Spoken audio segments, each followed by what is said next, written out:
the flow of heat from the hot object to the cold object.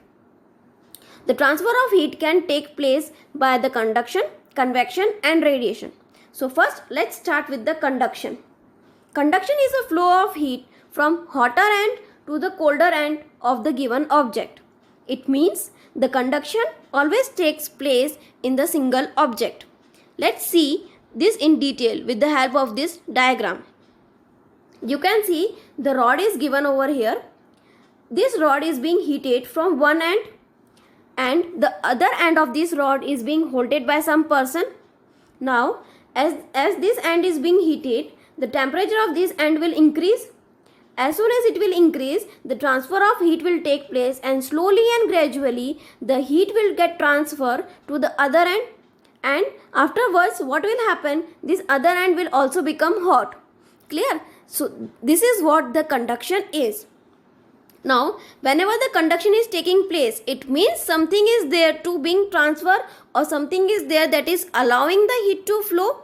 So we have learned in the 6th standard that what are conductors and insulators are. So conductors are the object which allow the heat to flow. Clear?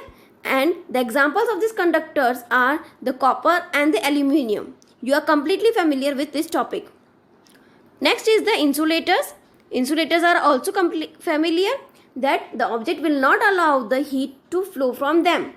Such objects are known as insulators, and the examples of the insulators are wood, plastic.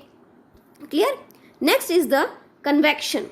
Convection is actually the flow of heat itself, but the convection is that here the flow of heat will take place in the liquid and the gases only, while the conduction will take place only in the solid object. Now why the convection is taking place in the liquid and the gas only? Because the molecules in the liquid and the gas are completely apart, or we can say that there is a gap between these molecules, so that they will allow the heat to flow them very easily and the molecules also can fluctuate. Now let's study this convection with the help of this diagram. Before we start the convection, first we should know the basic points, that when the molecule is having the low temperature or the molecule is cool, it means it is having the high density. When the molecule will be cool, it will be having the high density, while the molecule which will be warm, it will be having the low density, or it is lower denser. Clear? Now low density, it means what? Its weight will be very less. As the weight of the warmer molecule will be very less, it will rise up. Similarly, if the cool molecule will have the high density, it means it is having the more weight, so it will come down. So what is happening in the convection actually? Here you can see the diagram. This vessel is being heated. Now in this vessel there is a water at the upper layer, at the lower layer also, and in the between also. Now as soon as it will get heated, what will happen? This layer first of all will become heated, and the molecules at this layer will become warmer. As we have seen that warmer molecules are less denser, it means they become light in weight, so they will rise up. Now in order to fulfill this space, the denser particle or the heavier particle will come down, and this cycle above and below cycle will continue until the temperature of whole solution will become equal. This is what the convection is. Now let's see the radiation, which is the third part of the transfer of heat. So radiation is that part of the transfer of heat which occurs through waves. It means it will occur in this wave form. But the main thing is that the radiation does not require any medium to flow. The best example of the radiation is the sun heat which reaches to the earth's surface. It means the sun heat which is reaching to us is in the form of the radiation. The good example is given over here, that when we fire, at that moment we are not touching the fire over here, but we are keeping our hand far apart, but then also our hand feel hot because the radiations are. So let's start with the sea breeze first. First we will learn it with the help of the diagram. Sea breeze means the breeze which is coming from the seaside. and the meaning of the word breeze means cool air.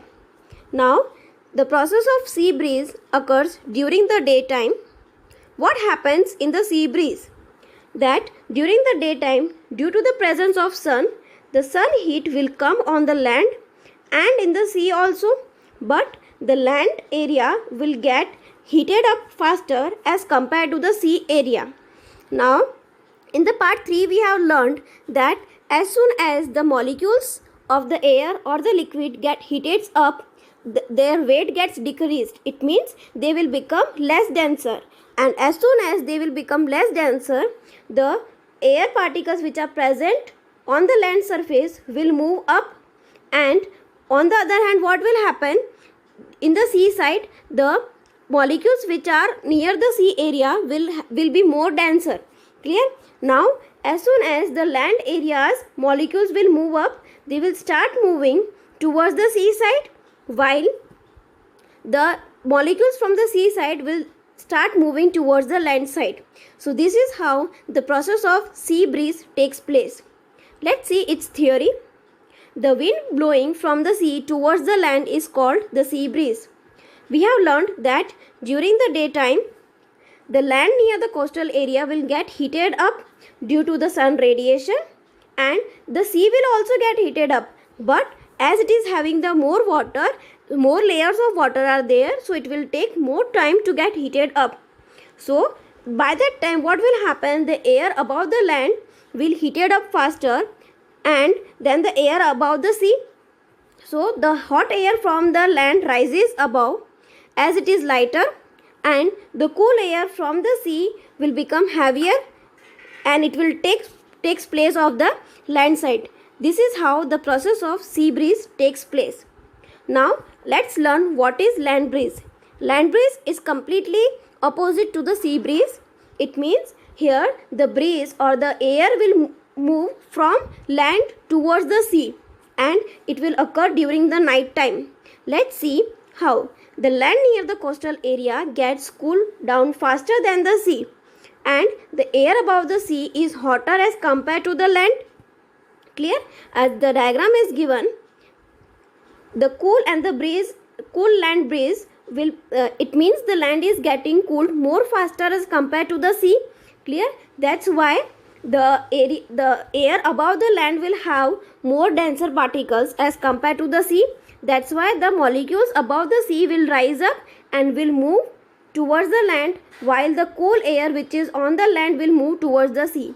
This is how the process of land breeze takes place. Now, we have learned in the part 1 that we were wearing the woolen clothes in the winter, and generally they were of the dark color. And another thing which we have learned was we were wearing the cotton clothes in the summer and they were of the light color. Now see how does it work. Now why do we wear the light color clothes in the summer? Because the light color clothes reflect back the heat which is coming from the sun in the environment itself. That's why we do not feel hot when we are wearing the light color clothes. Now what happens when we wear the dark color clothes in the winter? It means the dark color has a property to absorb more heat. That's why we feel warmer when we wear the woolen clothes. Now, how do woolen clothes keep us warm? Now, what the property the woolen clothes are having that is keeping us warm? The first thing is that the woolen clothes are the bad conductor of heat. It means it will not allow the heat to pass through it.